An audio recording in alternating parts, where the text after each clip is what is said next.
Welcome, everyone. It's really wonderful to be with you all, with our Korean audience and others from other places joining us. I was just telling Dr. Kelly Yee how wonderful it was last time to have a conversation with the Korean audience and how much I appreciated the big heart and depth of sentiment that was a part of that conversation. So I'm happy to be here, and I'm happy to be here with my dear colleague, Dr. Kelly Yee. Yes, a special person whom I admire and respect, and who is a dear colleague as well. So he wrote this book, and I wrote it like it couldn't be a wider lens, really. So we have the multi-dimensional psychology, right? So everything we do all the time, whole person, whole systems in one title. And then he also says, awaken to the wonders of, and then it's volume 1. It's a big book. So I guess there's going to be more volumes. And I want to invite the conversation today on the meaning of human life, whole person, whole systems journey. And then I'm going to introduce Dr. Kelly Yee, and I will let him take the floor after that. Are you okay with that? Or would you like to add something, Dr. Kelly? No, that's fine. That sounds good. Thanks so much, Dorothy. Appreciate you and your presence and all the work you're doing to spread transpersonal psychology around the world in very practical ways. So I admire your passion and depth of work and the waves of transformation you're catalyzing everywhere. So thank you for doing that. Thank you, Kelly. Much appreciated. Yeah, I love it. Yes, it's a very rich place to be swimming with Yeah. you all. So yeah, let's introduce Dr. Kelly. So we all know his background a little bit. It's my great pleasure to introduce him tonight. He's really a visionary leader in psychology whose work has been at the forefront, really, of integrating mind, spirit, and culture into new models for human development.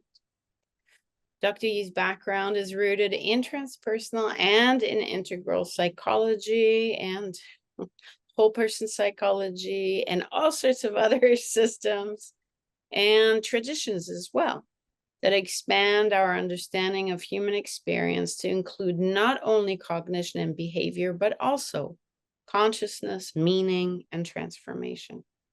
What makes his journey so specially unique is the way it bridges East and West, I want to say. He's trained in the United States and deeply informed by Asian culture and spiritual traditions. Dr. Yee has spent his career weaving together Western clinical practices with Eastern contemplative wisdom, and I want to add, probably also Western contemplative wisdom, shamanic traditions, a lot of different things. So this multicultural lens has allowed him to guide individuals and organizations through profound growth and healing processes. One of Dr. Yee's most significant contributions is his development of multidimensional psychology. And this integrative model recognizes that to understand and support human beings, we must look at the whole person, body, mind, emotions, spirit, and also the whole system, the relationships, the communities, the cultural contexts in which we live. His approach gives us both a map and practical strategies for cultivating resilience, purpose, well-being in complex times. I should say his background is also as a professor who has taught at Stanford, at Palo Alto University, and who we at Sophia University are lucky to call our own Dr. Kelly. And he's been very involved in the clinical program there, and he's an expert in the field. He has also pioneered research and practice that explores the states of consciousness, inner development, and applied transformation. In his clinical and academic work, he emphasizes the treatment of symptoms and the cultivation of deeper awareness, compassion, and creativity. His teaching and scholarship invite us to ask, how can psychology help us cope and awaken us to a fuller, more authentic life?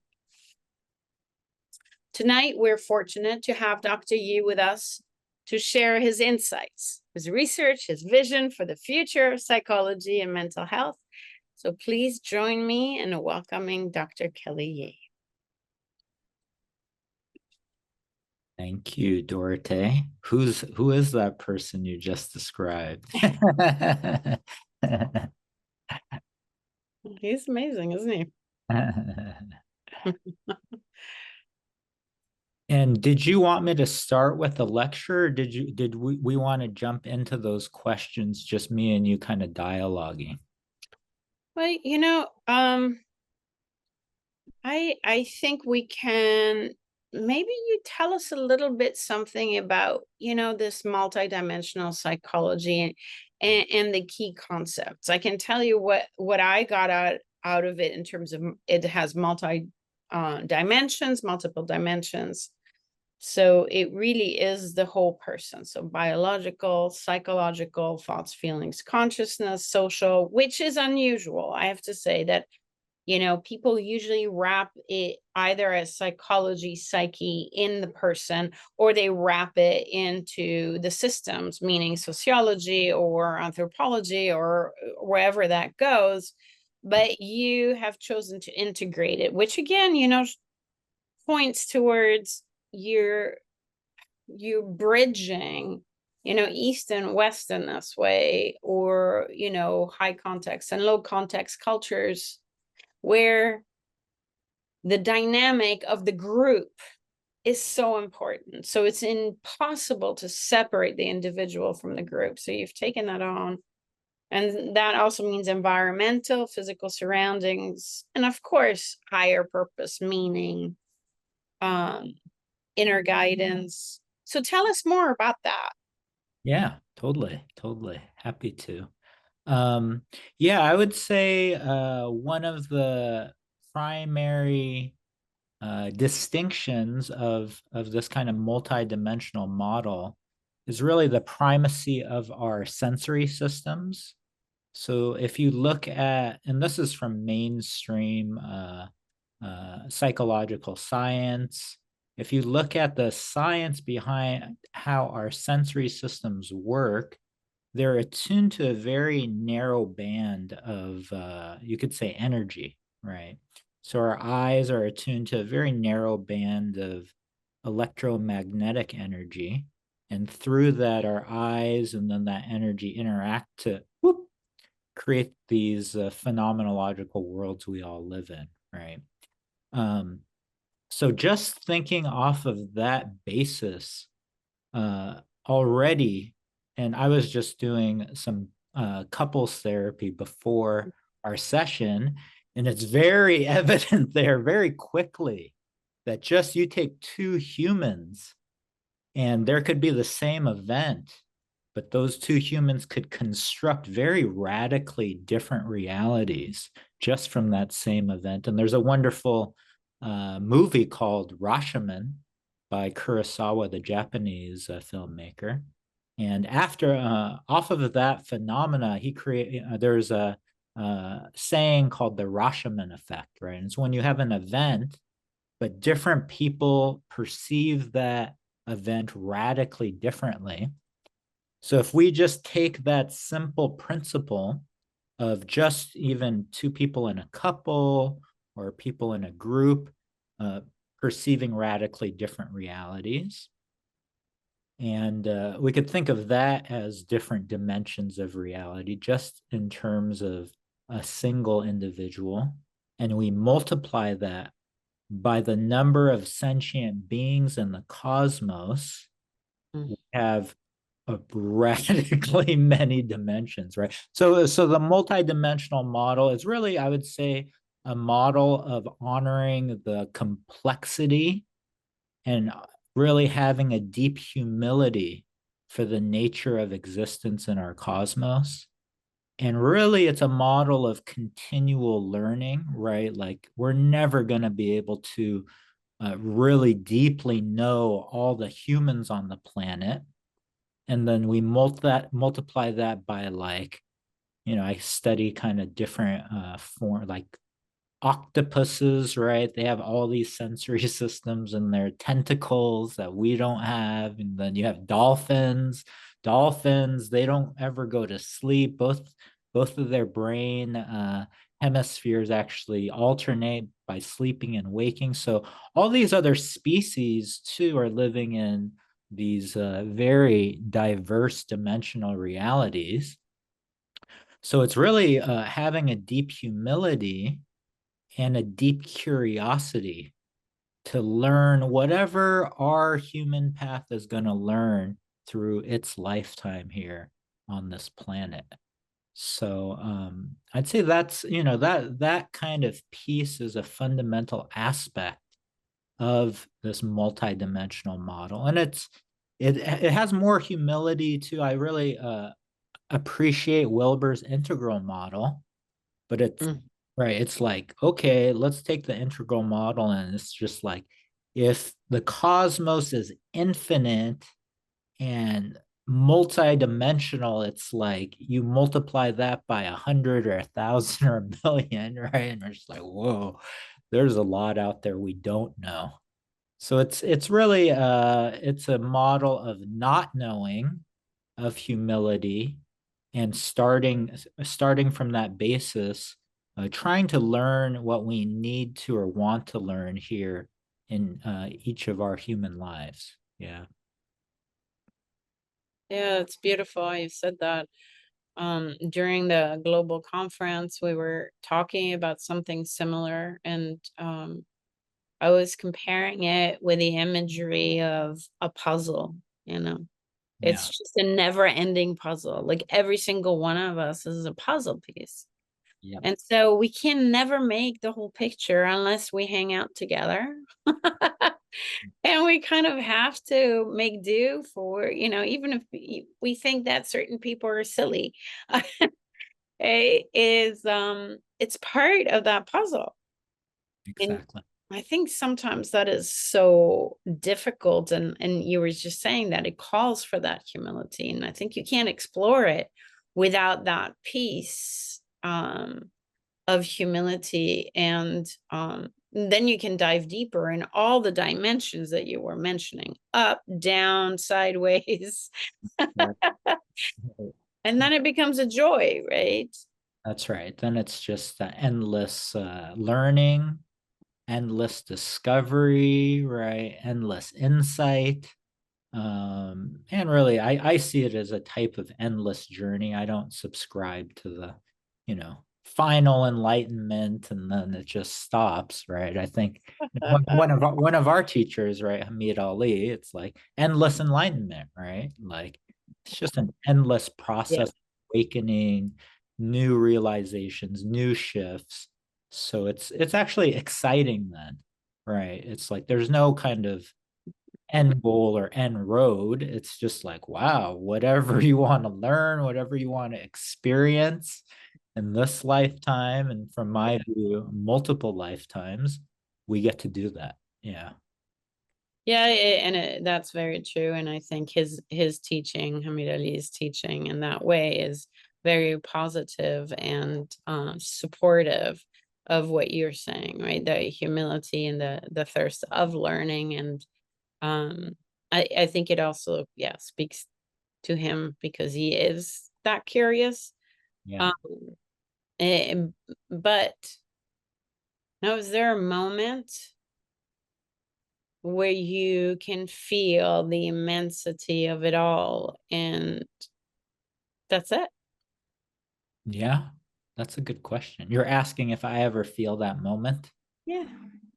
Yeah, even right now as we're talking, I feel it. All right. What I feel too in these moments, like this moment we're in, and when we're contemplating these big, big questions, is I feel like I'm in extremely, like beyond my concept or imagination, uh, extremely intelligent field, and it's almost like I can feel the cells of God or goddesses being or mind permeating the field.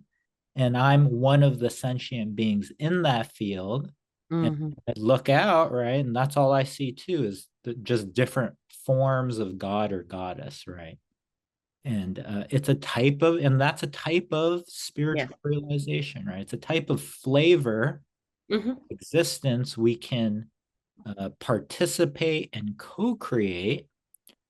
And to your point, Dorothy, like given my cultural background, so I was born in South Korea, but my mom brought me to America very early.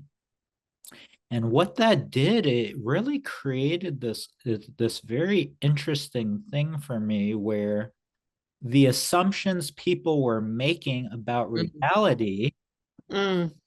I'm like, wait, that doesn't make sense, right? I Mm. remember actually, I was in second grade, right? And then my one of my best friends, I remember his name right now. His name was Harry, right?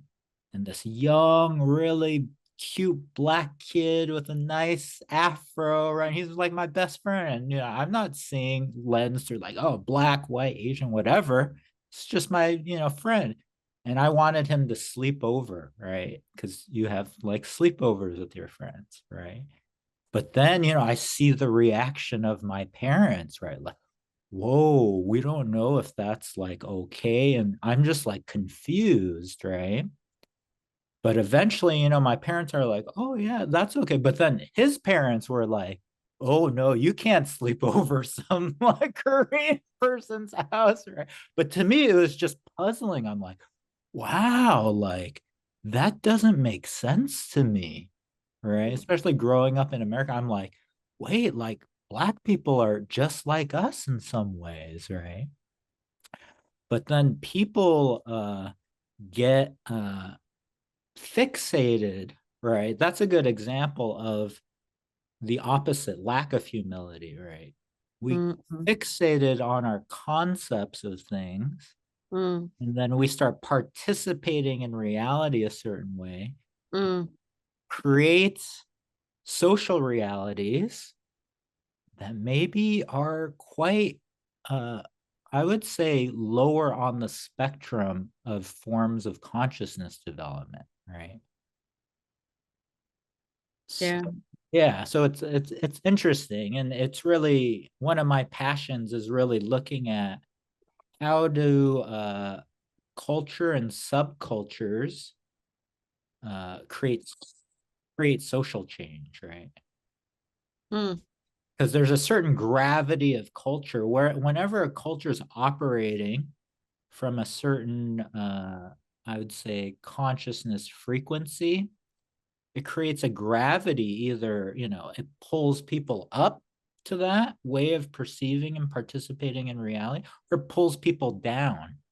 Mm. Yeah, so it's very it can be heartening, but it can be disheartening too, especially nowadays. We look around, it's like, wow, okay, there's a lot of interesting cultural practices happening, co-creating realities that can be quite terrifying or harmful or difficult for people.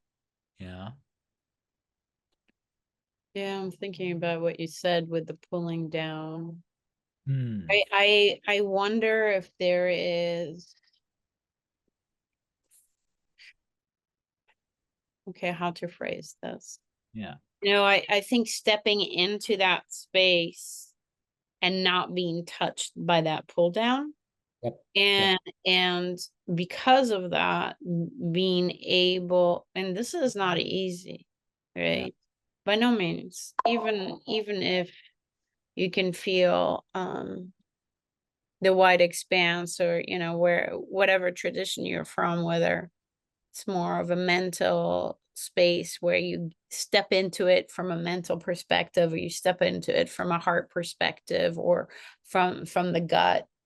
um so you're there, and then you're surrounded in the world, in the physical world, Yeah. with Mm. maybe an event that is like that. Yeah. And I think you have a choice to garden. Yeah. So, like, to maybe water the flowers, Yeah. Yeah. like to still stay in your integrity, I mean, and this is something that is so um powerfully difficult. Yes. And then it becomes, and that's why I also said, like, I feel like you do bridge as Mm. a person, as a being, you bridge this east and west, not because you felt like it or you wanted to, but really because you had no choice, Yeah. You have or no you choice. have no choice. Your whole existence is kind of this, and you Yeah. got thrown into it, and it's like, welcome, Kelly. You better figure this out. And I think that is what makes you so amazing, to relate to, from both, like, for maybe Western philosophy to understand Korean philosophy, and the beingness, and Koreans to understand the Western, because you're bridging, and so that enables you to point out both, and then to garden that way, right? Like, to pour, and, Mm. and to bring in that presence, even if at times it's painful. Yeah. Yeah. No, absolutely. I think it is interesting too, the different developmental pathways of each unique person, Mm, right? Because mm, I think the uniqueness is really something interesting.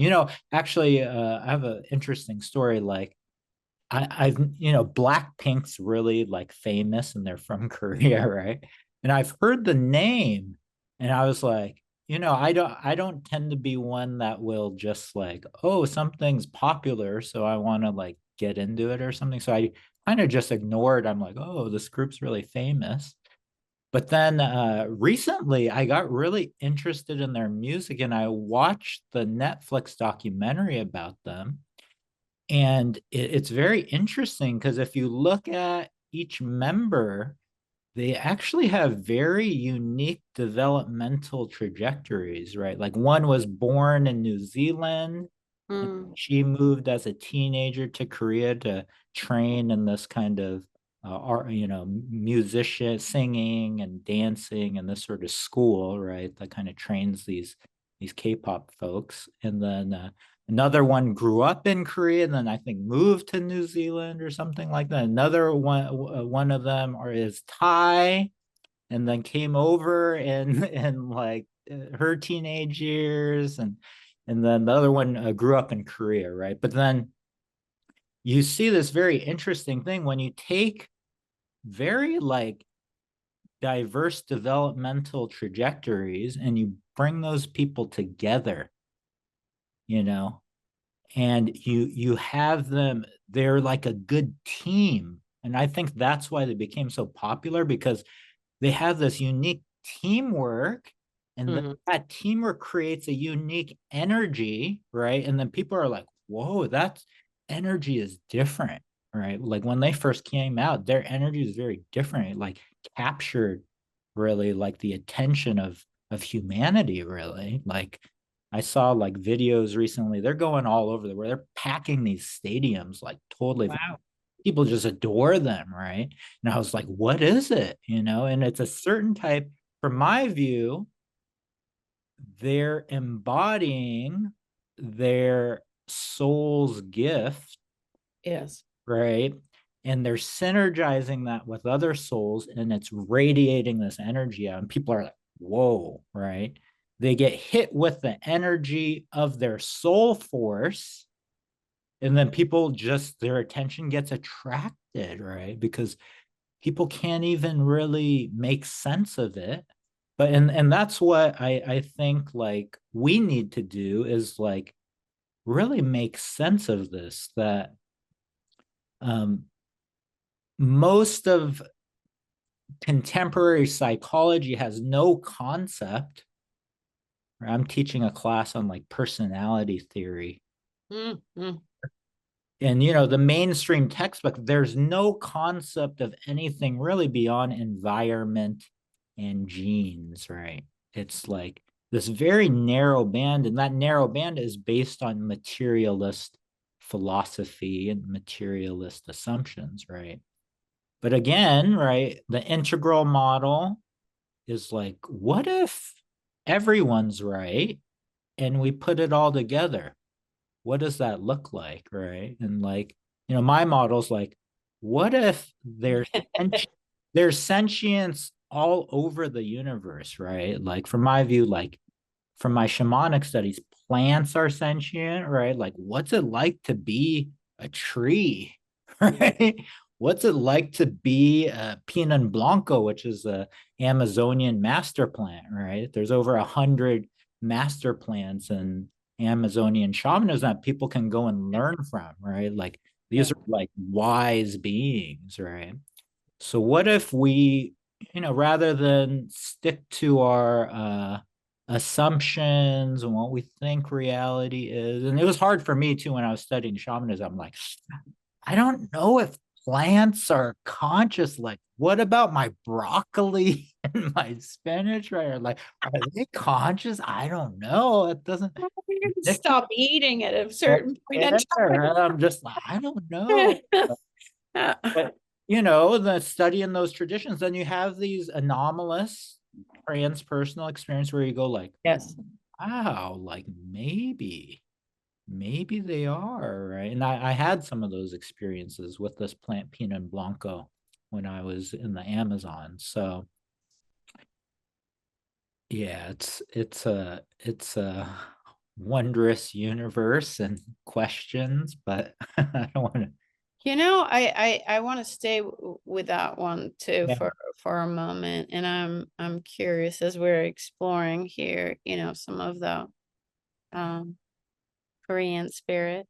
If there's some Korean plants, I mean, there's no doubt, you know, in transpersonal absolutely includes all of that, and I want to say, you know, yes, integral, but we have positive psychology too that blew through all of those, you know, structures of, you know, now you're insane and now you're sane and now you're, you know, we had Dr. Scott Kaufman speak at the conference too. And, you know, he really is also like you, adamant about these same type of things. But he didn't talk about plants. I like the plants. So I really want to ask, do you know if there is a Korean plant that is sort of, you know, has a Korean spirit? Like for the German tree, we have the German oak, Yeah. Deutsche Eiche. And it's like if you want to lean into the German spirit in that way, you go, you find one of those and you lean against it. And is there something similar in Korea? Do you know? Uh, I would ask the audience actually. Yes. Okay, you guys. I don't consider myself an expert on Korean culture by any means. I'm Korean and American, but in many ways I don't fit No, into you're the bridge. Korean or American Remember? culture, right? Yes. But if people know of you know, maybe an archetypal plant that has the energy of Korea, I Yes. Share, please. And someone shared. Priscilla, maybe you can help us. If you see it anywhere, translate it for us. Someone said Nuri Namu is maybe one. Yeah, I want. Okay, I'm gonna go look for a picture now. Uh, nudie.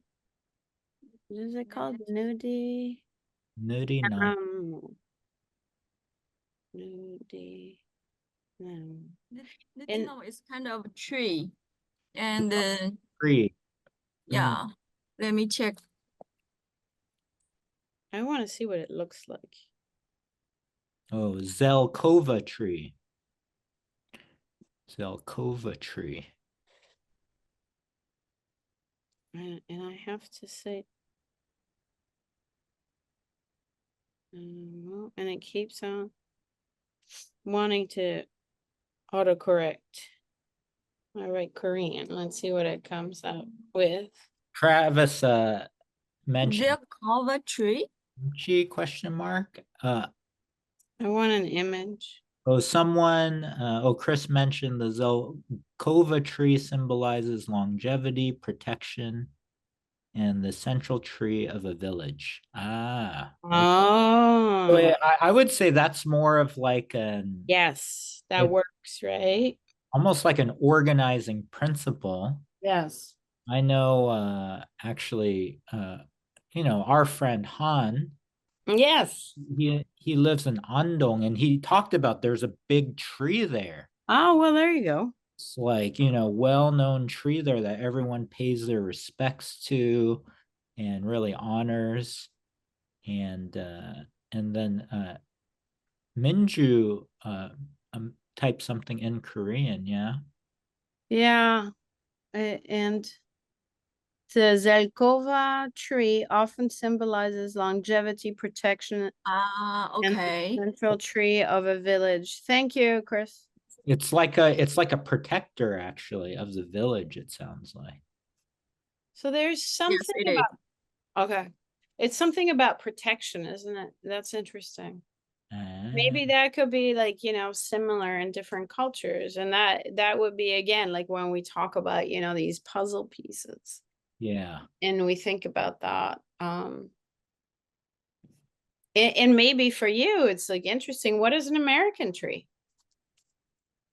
I got sick actually. Part of the reason why I was planning on living in Korea and I would keep getting sick there.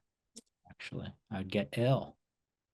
And through my own healing process, what came to my consciousness in the healing process of working with that is that there's actually a lot of trauma stored in the land of Korea from the war. Yes. And, Yes. I do this family constellation work, and I would look at some of the Korean people's families, and you see this trauma radiate out from the war, right? And then even like honestly, like yesterday, I met a Korean who's raised here in the States, or she came over at 14, and another, her father like at like one or something had to like uh hide himself as a baby, like they abandoned the baby and like hid the baby in like shit in order Yeah. to protect the baby from getting killed or something. So it's like all these stories, and then you think if the land is holding that energy, Yeah. and then it's not honored or processed. And one of my teachers who taught me family constellation, and it's kind of radical. It's similar to shamanic traditions. It's like, when people die, they continue. But if people aren't honored in the family line, they can create havoc, right? And when she Yeah. was doing my constellation, the first thing she said was, "Oh, your parents witnessed," because my parents were about 8 or 9 during the Korean War. My mom, when I was a kid, she was telling me stories, people getting shot in the throat, bleeding out, and my dad seeing all these dead bodies. And so this family constellation person, she was like, "Oh, the first thing we need to do, we need to honor all the dead that your parents saw. You need to honor all the dead, right?" And Mm. it's like, I wonder, if this hypothesis that I think is true based on, and I summarize this in the book, why I think it's true that we survive bodily death. If that's true, and spirits not honored can create havoc, Yeah, right? they can't come to rest. You can't come to rest. So then it's like, wow, how do we honor all the dead from the war, right? All the trauma in the land, yeah, so that all these beings can be liberated, right? From being trapped in these cycles of suffering and not being acknowledged or seen. And that was kind of also, what we explored last time, in the sense of, it's close to my heritage, being German. And Yeah. the so my families went through the Mm. wars, I should say, because it's second and first. Yeah. And then whatever came before that, oh yeah, but Goes way and back, right? Goes, huge, right? First World War, huge. Second World War, huge. And then this separation, this cutting of a country, this cutting of the land, right? And yeah. same thing. So what you're saying is, yes, it is that, and honoring your lineage and feeling into it and bringing the pieces together is huge. And then also honoring what is separated now, Yep. actively, all the time. I All mean, the- it's and it has to bring within the culture is sort of this like melancholy. You're speaking to melancholy, Yeah. unresolved grief that sits, Yeah. Yeah. Just stews in the land. that It's stews in the land, because you stews, can't release it. yeah, stews in the culture, right? Yeah. And yet, Yeah. like, like our teacher is like, you get from this pain, Yeah. right? You get a pearl. Like like this constant grit Yeah. in a seashell that then brings out such beauty. And you were mentioning that Mhm. when you were speaking about that group, the Korean group. I don't know, I'm not sure if I know them, but and your book, Yeah. Absolutely. right? I think that inspired you to that. Okay, Right. let me just see something. Yeah. Because we left with the tree, Zakova, ginkgo, and hackberry. Okay. There's a belief that centuries-old trees protect the village, and every year on Jingwal, excuse my pronunciation, Deburum, the day of the brightest full moon of the year. Cool. People gather around the village sacred tree to hold festivals and offer prayers. That's beautiful. Mm. Okay, and then Travis says, I like the idea that humility is about recognizing the untold story in the other. So that's witnessing, that's for us witnessing and holding that experience of the Korean people, right? And not being like removed from it or not a part of it, but, holding it and giving it space. Yeah. Absolutely. Absolutely. Okay, then somebody said something else. Okay. Yeah. Yeah. So back to your book. So I think that brought out your book. Yeah. Of That's a core tenet of my book is that so it's a bigger view, we're talking a lot about the suffering and the history of suffering on planet Earth, right? yeah. But if we again, if we survive death and we exist some form before birth, that's very interesting, right? Because then it's like, wait, there's something bigger going on here, right? And if there's something bigger going on, then and this is my new theory, it's like, Okay. right, each human, even each sentient being, is an absolutely unique incarnation of the cosmos. And that unique being lives a unique right? Development through planet Earth. And you usually, and I call it Earth, like the Earth School.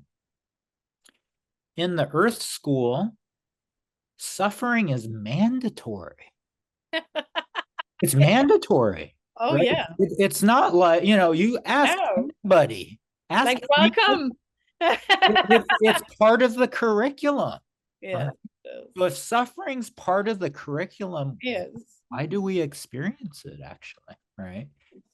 And in my view now, it's hard for people when they're really in it, because they can't see, like, they just don't want this thing, right? I was the same way, right? It's like my Yeah, I deepest mean, wounds. It's just like, oh, I don't want this suffering, right? I don't want, being like racially attacked, and I don't want like American media brainwashing me, all this stuff that creates this profound suffering. But now, and this was my path. My path was really, I had anomalous experiences of extra dimensional beings teaching me, participating with me, right? And the materialist model did not make sense of those experiences. And I had them in my teenage years. And Right. actually that it's like it kept me from believing the materialist paradigm, right? Because it just did not make sense. My experience didn't make sense. And then later, Right. I'm like, oh, of course I suffered like that, Yes. right? Of course I suffered like that because now, Right. I'm a trauma therapist. I work with people suffering. It's like, and people now, when they work with me, they can feel that I've been through something similar to them, and they trust me, right, in their bones, because they can feel that I've been through, something very like a similar process, right? So my compassion isn't some intellectual thing. It's like, oh, I get it, you know. I get what it's like just to be in that place, and let me sit in that place with you. Let me sit in the fire with you. And then all of a sudden, you sit with someone in their deepest suffering and you love them there. You know what happens? Right. All that energy, that's like, it's Yes. building, all the Right. suffering. If you think of like deep suffering, it's all this like dense built up energy. And then you meet that, right? It's either within ourselves, we meet our deepest suffering with love, compassion, right? It starts liberating like pristine light, right? Or interpersonally, right? I mean, I wrote about this in the book. Like, I used to work in the prison system, and this one guy, he's just totally, this one African American guy, he's totally suicidal. And then again, because I've been through racial wounding, because I've been through all these things, deep compassion for these folks in prison, right? Because I hear their stories, I'm like, no one was there for them, People they weren't being loved or Oh, cared. yeah. Okay? And I then think, yeah, and so it's interesting, that you bring that up. I think it was actually in Dr. Travis Gray's podcast, like Gray Transforms, that I had to do that plug. Um that Dr. Fadiman, the founder of our school, spoke to that. Those are the, we call them like rejects, like, but they're the ones that bring the soul in. So you were inspired by all of that to really take a step back and say, how can I hold this in the best way possible? That's what I'm hearing. absolutely. Yeah. It's so important. And with You know what's interesting? That's the same principle with the family constellation work. You look for who's been rejected, who's been cut off, right? and it's not easy, right? Because some people we want to cut off. They might be really difficult. Right? I can think of people in my life. I'm like, oh yeah, like I want to get into specifics, but there's one person like connected to my family right now. I'm like, oh yeah, just go away. Like, don't like, I don't want to take on yours, right? So there's people like, but then that's our edge to grow, right? It's like even with this person and being authentic too, like, oh, it's Yes. hard. I don't like this person. They're causing me suffering, right? But to be able to work that edge where it's hard, that's where when we're growing. Yeah. That's when And I want to add to that too, that at that moment in time, work that edge also doesn't mean necessarily that you have to engage with that person. right. It gives you the right to set the boundaries too and say, you know, Not right now, right? it's not right now. And however long the not right now is, to also respect that within yourself. Mm, Um, that's the beauty of approaching it from the perspective you're approaching it from, right? Because you can have a yes and you can have, sure, there is an appreciation for you bringing this into my life, into my attention, and mhm. yet I don't have to engage with you at a with a close contact. Yep. I don't want to. And I see, you know, what you represent for me. And maybe at some point in time, it represents a boundary. And it is not about a group harmony at that moment in time. And maybe that's also really difficult for more of the, I want to say, high context cultures, you know, and Korea is one of them. And um, where that becomes like really difficult. I think that we had that in our conversation as well, like in the notes about what we're going to talk about, this idea of belonging. So it's like so strong in the Korean culture, belonging.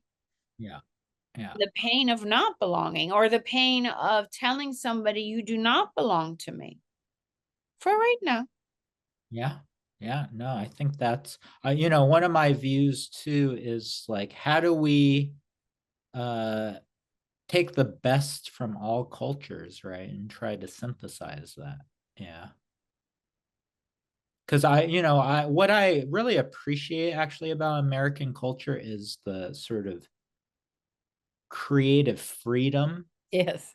and the autonomy, right?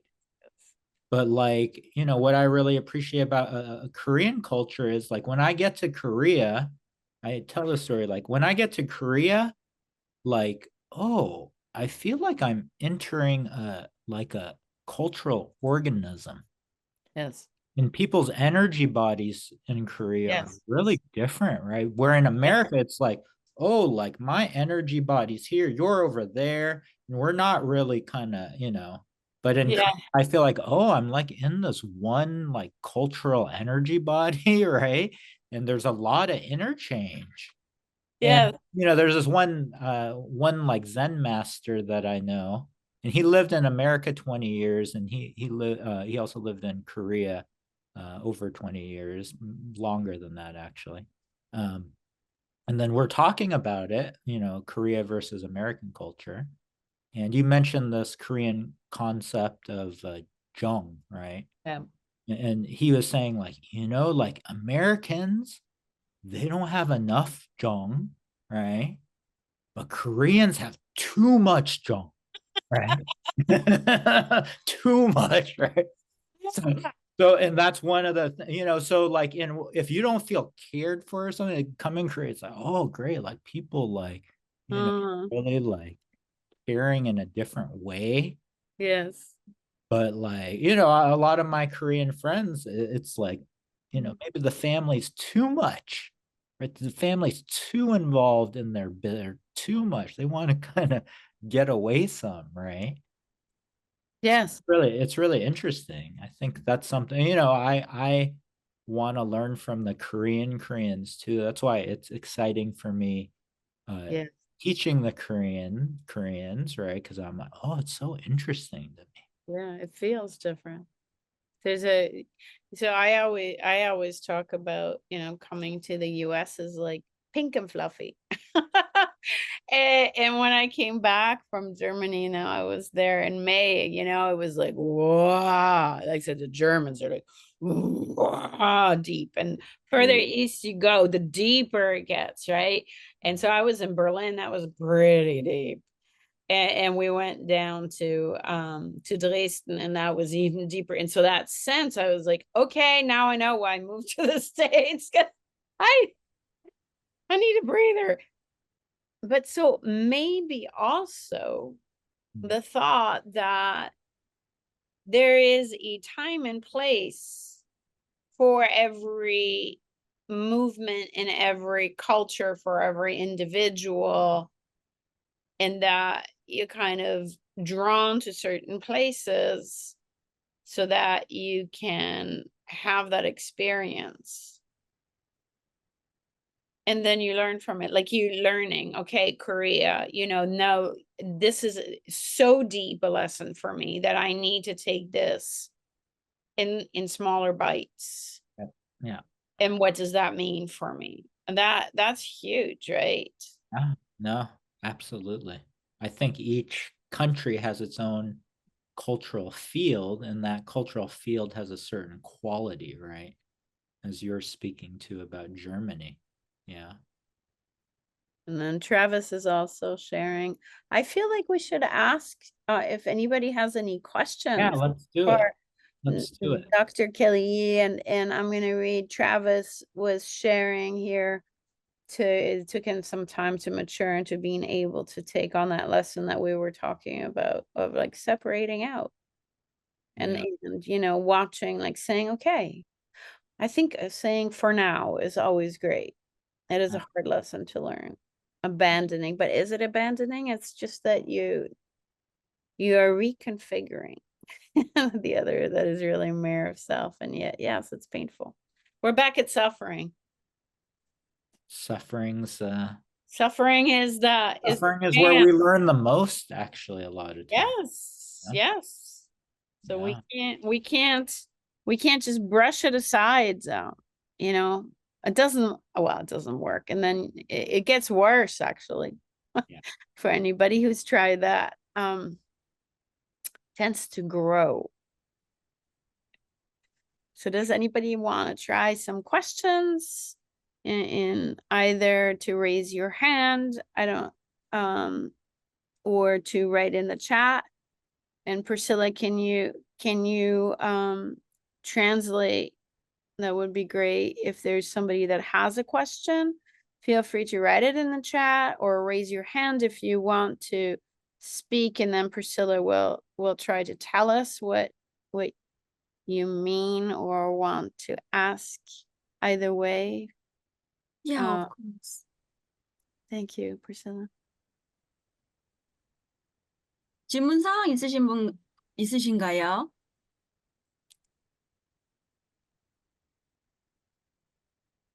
혹시 휴식이 예정되어 있나요? Do we have a rest break time? Well, yes and no. I think Chris will allow us to go like 5 minutes over, won't you?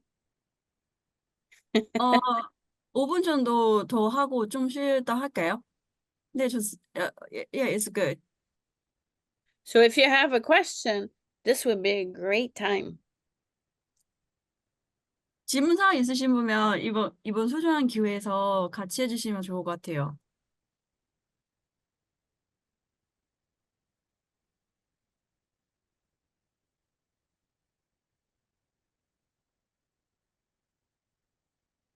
It's also if you are not sure about something that we were exploring, or if you have questions about the book where it's like something doesn't make sense to you, or you want clarification, or you want Dr. Yi to explore something more. And yes, and Travis has his hand up.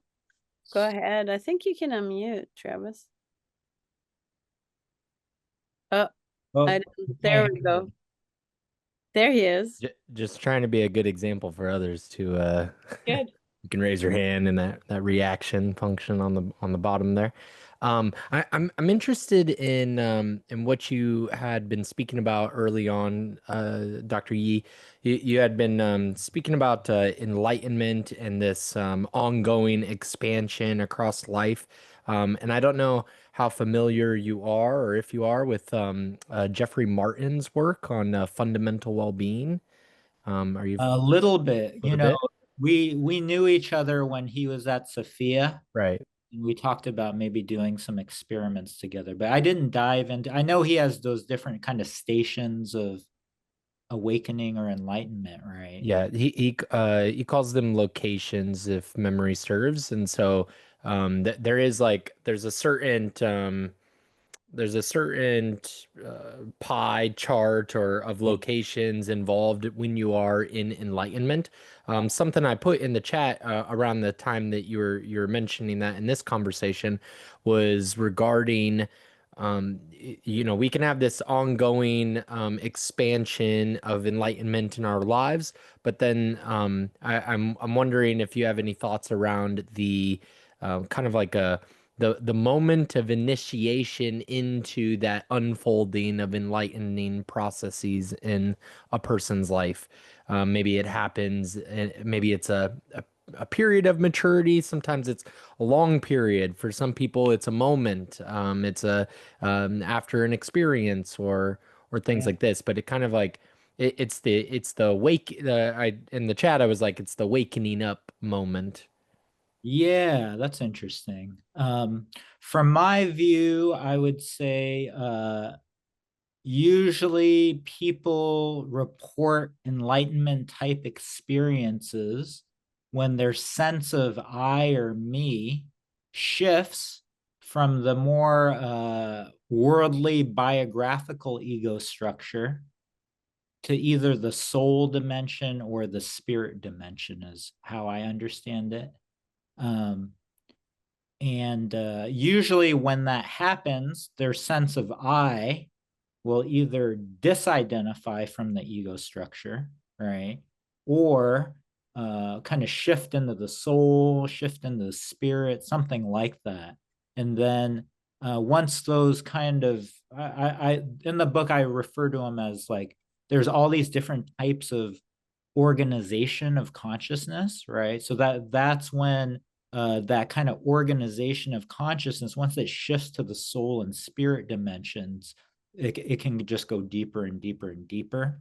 But usually, even once you shift into those dimensions, in my experience, there can be different qualities in those dimensions too. For example, right, like something like universal love, right, might be very different than universal freedom. It's like a quality of those experiences. Another one might be a certain like timelessness and absoluteness of, a certain experience of consciousness unbound, right? So my experience is more there can be like corollaries, right? Like, for example, you go into a nameless absolute, and then I go into a nameless absolute. They might be very similar. Just like if you described your experience of love to me, I might describe, and we're like, oh, we're having a very similar experience. So I think it's this thing where there's similarities and differences, right?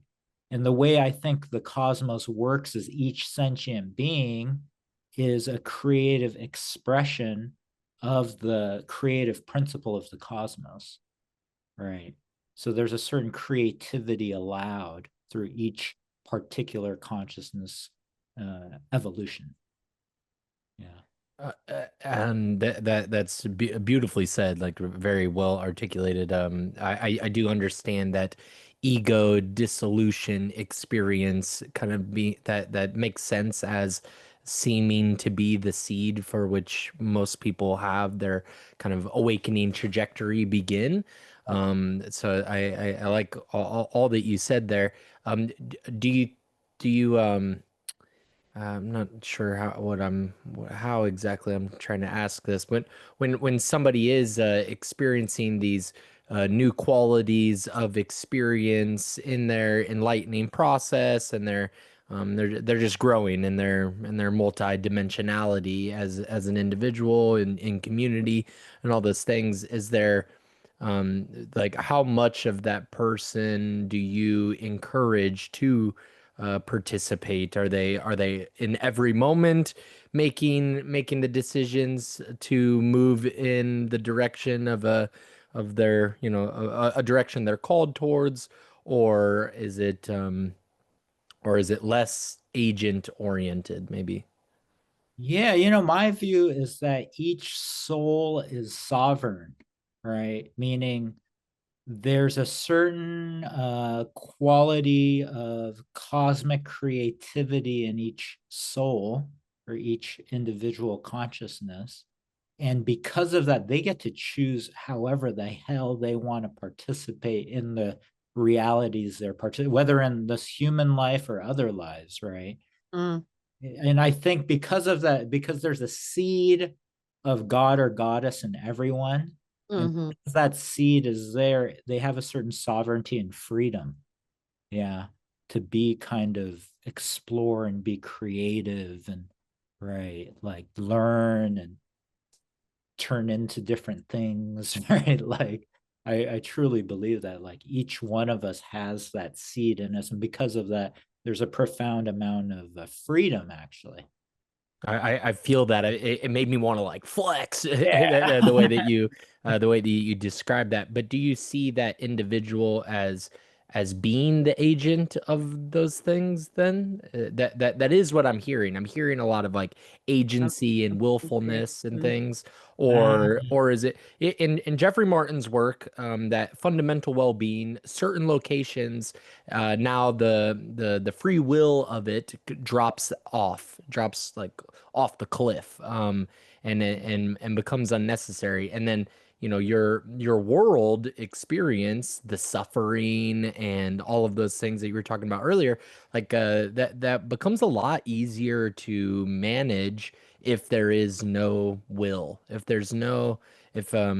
we live in an incompatible deterministic universe, then it becomes a lot easier to manage these things. You are just being that which you maybe I then it kind of gets to a little Yes, I fuzzy get territory if you're right. imagining yourself or whatever, but you're just being what you're meant to be in the world. You're just playing your role as it's meant to be played. It's very different than what you're speaking about, like the nature nurture. I mentioned a book Can I get, yeah, okay. of becoming, and I think becoming is like part of that too. It's cool. I don't mean to cut you off, Travis. It's just that the soon as you stepped forward and started engaging, we got like a whole bunch of questions, and now we have to, we'd like to answer them and like before and stay there because hold that thought. Yes, because it I think there's a dialogue around vocabulary around this bit too, yeah, thank you, Travis. I know because Travis, I'll email you too. I got your email. I'm gonna respond to you. I mean, honestly, we're that is deep. Yeah, we'll just so let's see if we have time. But let's say, how do you cope with or get through painful situations when they arise? How do you cope with or get through painful The situations? two, yeah, how do you two cope with or get through painful situations when they arise? Yeah. Well, there's the wonderful thing about transpersonal and integral psychology is, it's like the whole world's therapeutic and contemplative traditions are a part of the playground. I'll just give a couple right off the bat that I talk about in the book. Like one that I think is one of the most powerful, and it's kind of played itself out within clinical psychology, is presence or mindfulness or whatever label you want to call it, awareness.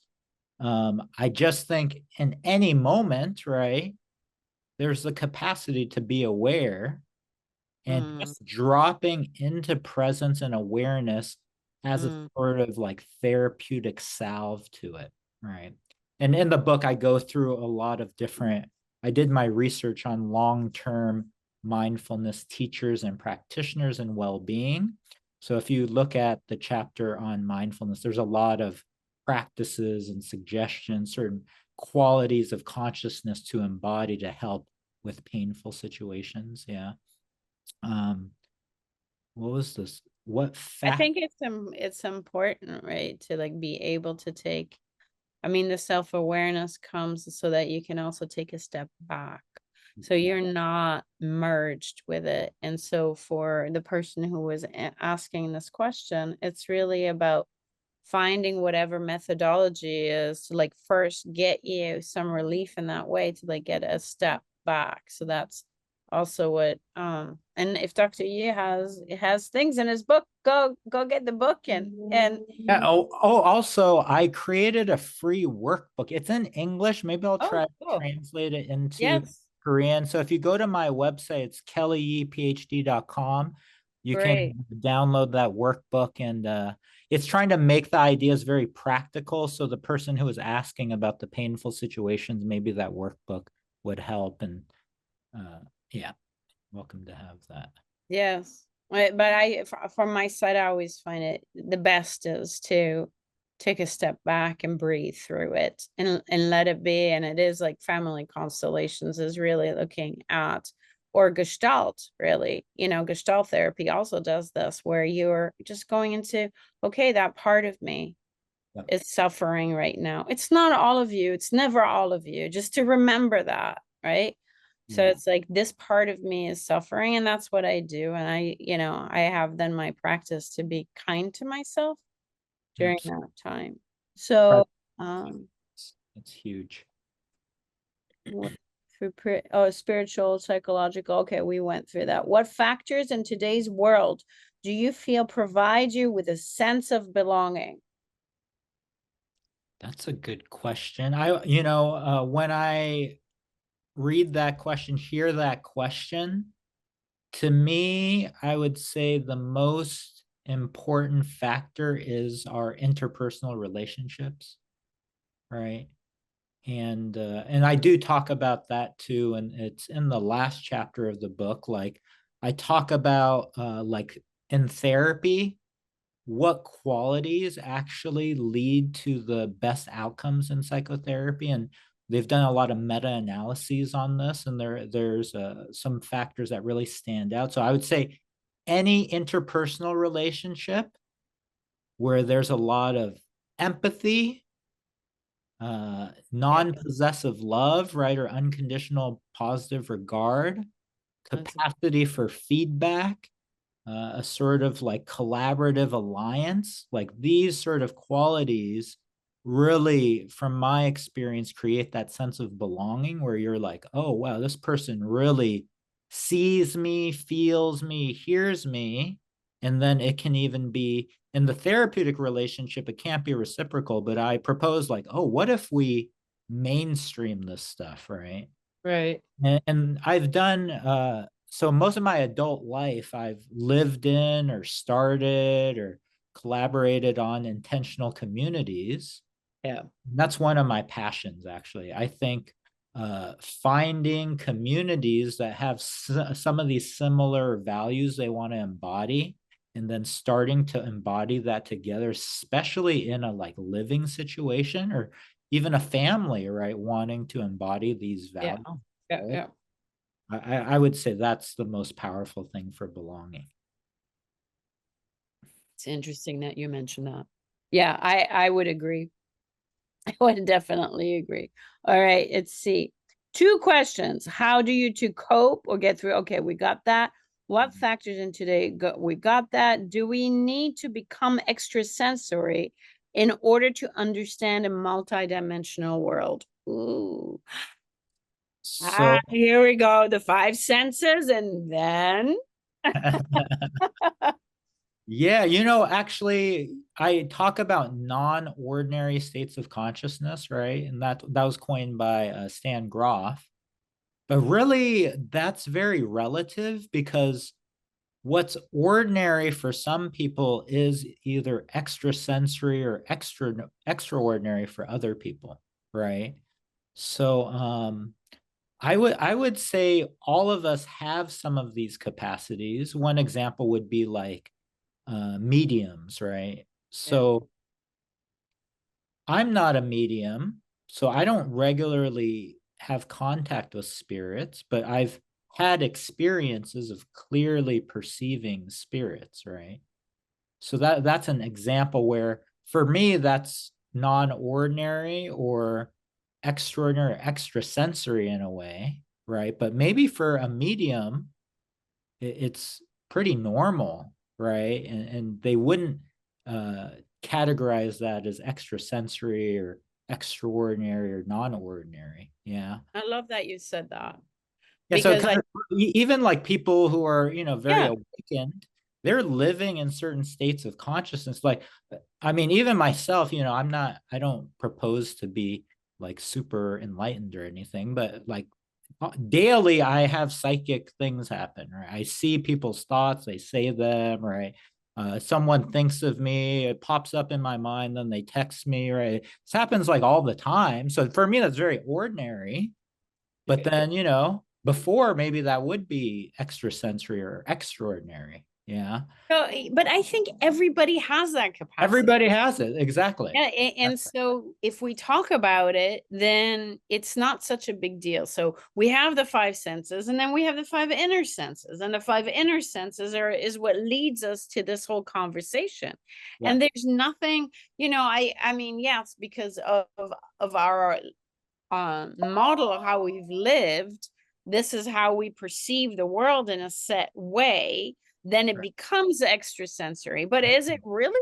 I mean, it's just a gate. I think it's like a gate you can walk through on how much you want to hear, because obviously it's a nuisance if you're sitting there and you're in a meeting and you're hearing everybody's thoughts. This is like, okay, so maybe I'll pay attention and I'll shift my focus to what is being said in the room versus, oh, okay, no, now I'm interested in hearing the other thing.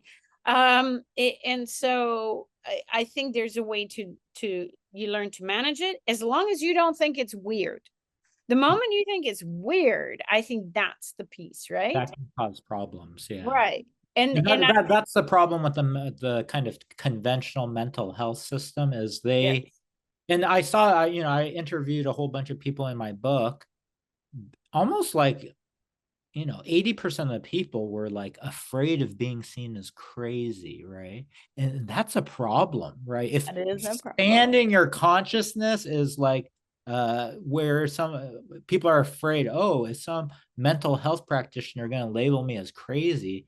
That's a big problem. And it's really an artifact of our reductionistic materialist mental health system, really. Yeah, it's not been helpful, right? And so your book, I mean, those are the things that I think are important also about what you teach and how you hold all of this. And yes, the work that we do in transpersonal, and all of us really who are engaged in this, it's very important to remember. It gives you the freedom to be in this multi-dimensional world. And then, yes, and Travis, it goes right in with your question.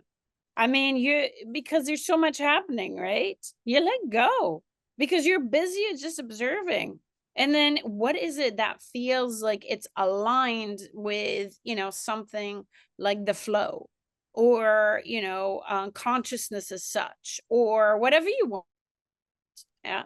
And then at that moment, it becomes, that's your choice. You can either follow it or not. If you don't want to, sure, you can swim upstream. I don't know. It's like, Kelly, you might have another idea.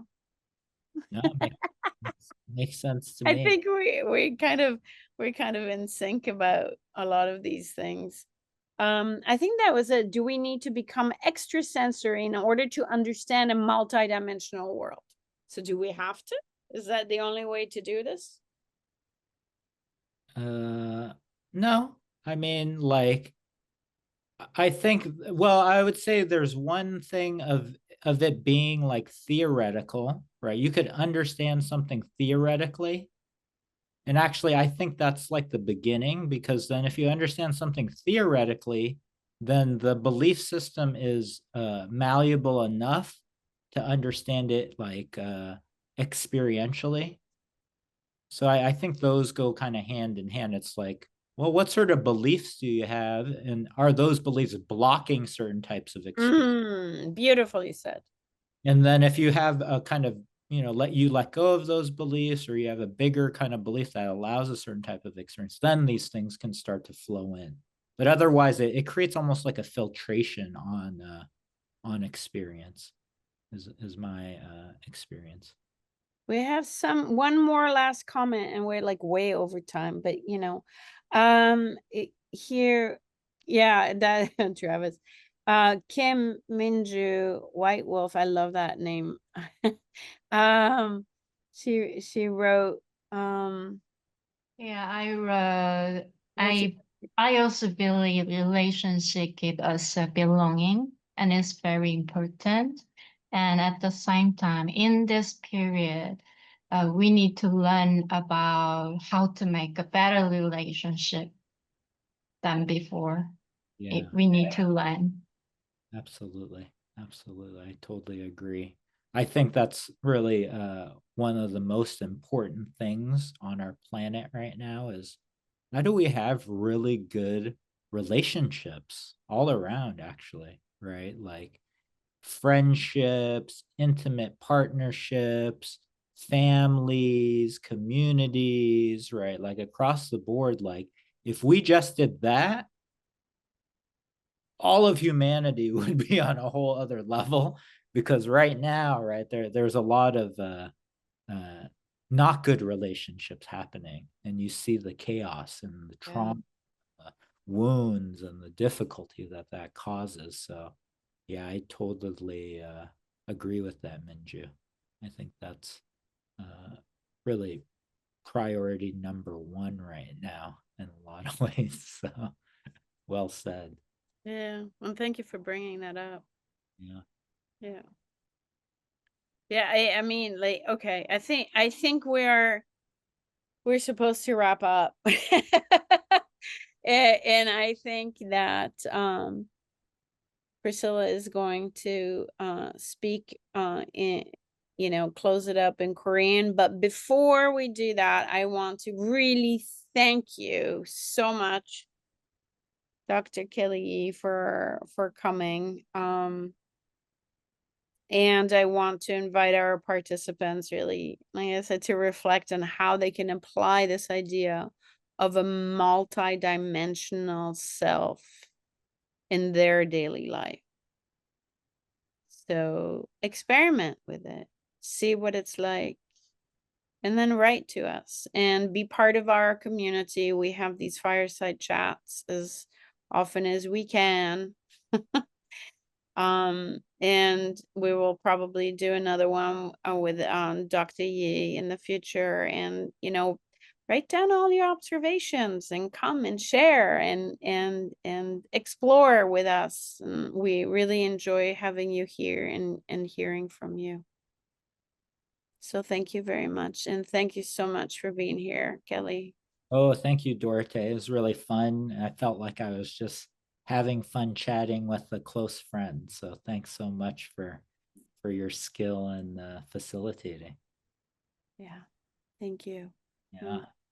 And thank you all for coming. I really appreciate you taking out the time to be here. And I look forward to seeing some of you in Korea, and also just kind of co-creating on the earth, right? It's such an important time for us to co-create different forms of culture on earth right now.